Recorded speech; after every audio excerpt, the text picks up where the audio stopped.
बिस्मिल्लाहिर्रहमानिर्रहीम। अस्सलाम वालेकुम दोस्तों, कैसे हैं आप लोग। मैं हूं डॉक्टर मुर्तज़ा खलील बिस्मिल्लाह वेटरनरी क्लिनिक भावनगर से और आप देख रहे हैं हमारा यूट्यूब चैनल एनिमल्स नॉलेज। दोस्तों ये एक भैंस है और इसने तकरीबन 8 महीने पहले बच्चा दे दिया था और उसके बाद ये 2 महीने पहले ये क्रॉस हुई है और लेकिन अब बैठी हुई है तो इसने ये सफ़ेद कलर का मवाद निकाला है। तो ये मवाद क्या है, ये रेशा है। इसको हम पस बोलते हैं इंग्लिश में, उर्दू में रेशा बोलते हैं। और ये बच्चेदानी में से निकल रही है और इस टाइम ऑनर को ये था कि शायद ये जानवर प्रेग्नेंट हुआ है, तो इसलिए उसने इसका अल्ट्रासाउंड करवाया। जब अल्ट्रासाउंड किया तो फिर हमें पता चला कि ये प्रेग्नेंट नहीं है, बल्कि इसके अंदर पस इकट्ठी हुई है। और ये पस क्यों इकट्ठी हो जाती है और इसकी क्या वजह है और इसका कैसे इलाज करना है और आपने अपने जानवरों को किस तरीके से बचाना है इस पस से, ये सारी चीज़ हम डिस्कस करेंगे इस वीडियो में। सबसे पहले आपको बस ये केस दिखाने की है कि ये इस तरीके का सफ़ेद कलर का पीले रंग का अक्सर खूनी, थोड़ा सा खून मिला होता है। इसको म्यूकोपरुलेंट भी बोलते हैं। म्यूकस होती है, पस होती है और कभी कभी क्या नाम है, अंदर पस के साथ थोड़ा सा खून भी मिला होता है, तो ये मवाद निकलता है। जब ऐसा मवाद निकले तो आपने समझ जाना है कि आपका जानवर प्रेग्नेंट नहीं है। तो जैसे कि मैंने आपको बताया कि इसको हम पायोमेट्रा बोलते हैं, एंडोमेट्राइटिस भी बोलते हैं। और एंडोमेट्राइटिस की जब तीसरी स्टेज हो जाती है तो उसको पायोमेट्रा बोलते हैं। पहली स्टेज में बिल्कुल थोड़ी सी पस आती है बच्चेदानी में से, दूसरी स्टेज में थोड़ी ज़्यादा पस आने लग जाती है और जब तीसरी स्टेज ये है एंडोमेट्राइटिस, जब बहुत ज़्यादा अंदर पस बन जाती है, उसको हम पायोमेट्रा बोलते हैं। तो जब पायोमेट्रा की कंडीशन आ जाए तो आप समझ जाएं आपका जानवर प्रेग्नेंट नहीं है और बल्कि वो प्रेग्नेंट होगा भी नहीं। वो तब तक प्रेग्नेंट नहीं होगा जब तक आप उसका इलाज नहीं करेंगे। अब ये पायोमेट्रा होता कैसे है, ये एक अननोन इन्फेक्शन है और ज़्यादातर ये उन जानवरों में होती है जिनके अंदर असिस्टेड काविंग करवाई हो आपने, जिनके अंदर आरएफएम हो जाए, यानी कि रिटेन फीटल मेम्ब्रेन हो जाए, जेर अंदर फंस जाए, बच्चे को आपने हाथ से बड़ी मुश्किल से निकाला हो, बच्चा अंदर मर गया हो, या ट्विन्स बच्चे पैदा हुए हों उसके बाद, और या फिर जानवर को मिल्क फीवर हो जाए, और इन वजह से ये प्रॉब्लम आता है पायोमेट्रा। इसमें डिफरेंट ऑर्गेनिज़म है, बैक्टीरियल ऑर्गेनिज़म होते हैं ज़्यादातर जो इसकी एटोलॉजी है, जैसे ट्रू प्रेला है, पायोजिनीज़ है, और इस तरीके के बैक्टीरिया होते हैं जो पस फॉर्मिंग बैक्टीरिया होते हैं, वो इसको इन्फेक्शन में ज़्यादा इन्वॉल्व होते हैं।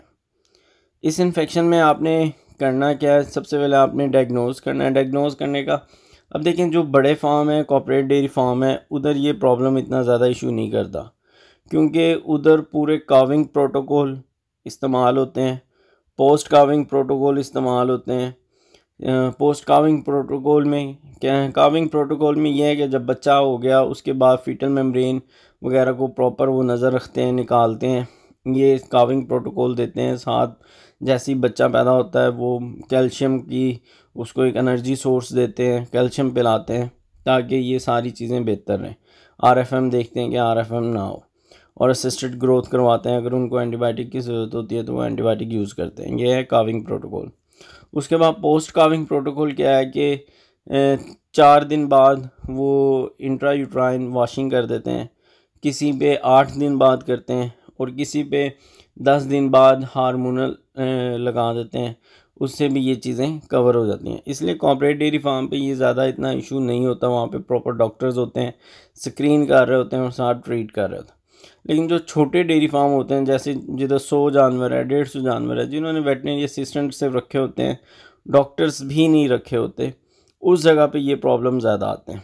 वहाँ पे प्रॉपर डायग्नोसिस नहीं होती और फिर एक ही डॉक्टर होता है या एक ही अटेंडेंट होता है जो पूरे फार्म का फॉडर भी देख रहा होता है, मिल्किंग भी देख रहा होता है, काविंग भी देख रहा होता है, छोटे बच्चों को भी देख रहा होता है, इसलिए चीज़ें इग्नोर हो जाती हैं। लेकिन ये एक बार चीज़ इग्नोर होती है तो आपको नुकसान क्या होता है, काविंग इंटरवल ज़्यादा हो जाता है। आपके जानवर जो हैं अब 1 साल में एक बच्चा नहीं देंगे बल्कि 1.5 साल में एक बच्चा देगा। ये सबसे बड़ा नुकसान। मिल्क प्रोडक्शन कम हो जाती है, फिर ऐसे एनिमल कमज़ोर हो जाते हैं, वो रिपीट ब्रीडर हो जाते हैं, बार बार कंसीव करते हैं, वो मेट करते हैं, इंसेमिनेशन रखवाते हैं, लेकिन वो कंसीव नहीं करते। और फिर कभी कभी सेप्टिसीमिया होके एनिमल की डेथ भी हो जाती है। इसको डायग्नोज करवाने का तरीका ये है कि जब जानवर बच्चा दे दे, बच्चा देने के 8 से 10 दिन तक आप वेटरनरी डॉक्टर को बुलाएं और उससे हाथ अंदर करवा के रेक्टल पल्पेट करवा के चेक करवा लें।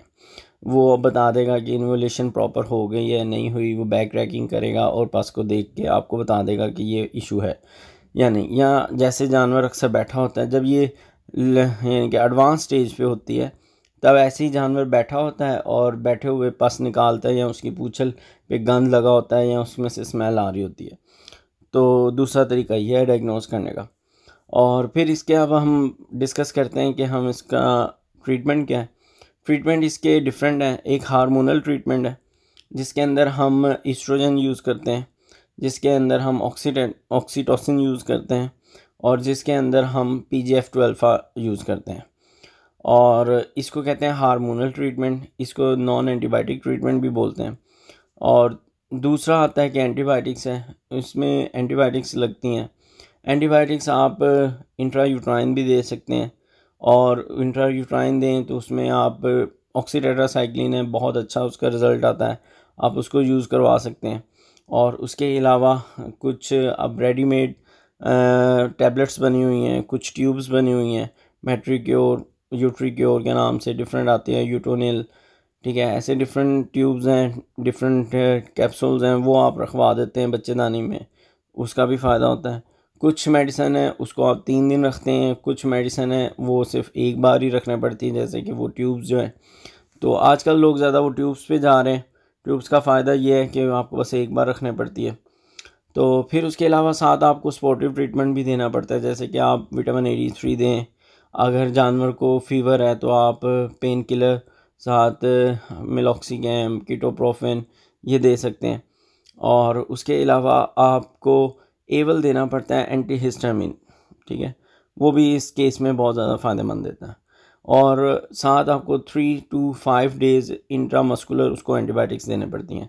ज़्यादा बेहतर यह है कि जो पस निकली आप उसका एंटीबायोटिक सेंसिटिविटी टेस्ट करवा लें, और फिर उसके बाद आप इसका प्रॉपर जो है इलाज करवाएं एंटीबायोटिक को देख के। और फिर इस तरीके से आप बहुत बड़े लॉस से बच जाएंगे। अगर आप ये चीज़ें नहीं करते तो आप कभी भी डेयरी फार्मिंग में फ़ायदा नहीं उठा सकते। डेयरी फार्मिंग में आपको फ़ायदा तभी मिलेगा जब आप एनिमल की वेलनेस के ऊपर काम करेंगे, एनिमल की सेहत के ऊपर काम करेंगे, उसकी फीड के ऊपर काम करेंगे। फिर एनिमल आपको प्रोडक्शन भी देगा और रिप्रोडक्शन भी देगा। अगर आप समझ लें कि कम खर्चा बालादस्ती प्रोग्राम करना है, तो वो डेयरी फार्मिंग में नहीं है। डेयरी फार्मिंग नवाबों का काम है, टू बी ऑनेस्ट। इसमें आपको ख़र्चा भी करना पड़ेगा, खुराक के लिए भी पैसे देने पड़ेंगे, इलाज के लिए भी, और फिर आप जब मिल्क बेचेंगे तो इंशाल्लाह ताला चीज़ें रिकवर होंगी। उम्मीद है दोस्तों बायोमेट्रा के मुतालिक आपको काफ़ी नो हाउ हो गई होगी। अगर आपका कोई सवाल हो तो आप कमेंट कर सकते हैं, हम आपको अपनी अगली वीडियो में या उसी कमेंट के नीचे आपको जवाब देंगे। और इसके अलावा भी अगर आपको कोई बात पूछनी हो तो आप रब्ता कर सकते हैं। फ़ोन नंबर हमारा स्क्रीन पर दिया गया है। डॉक्टर मुर्सा खलील। दुआओं में याद रखिए, अपना ख्याल रखिए। मिलते हैं अगली वीडियो में। आपका दोस्त डॉक्टर मुर्सा खलील, बिस्मिल्लाह वेटरिनरी क्लिनिक, बहावल नगर से। शुक्रिया। अल्लाह हाफ़िज़।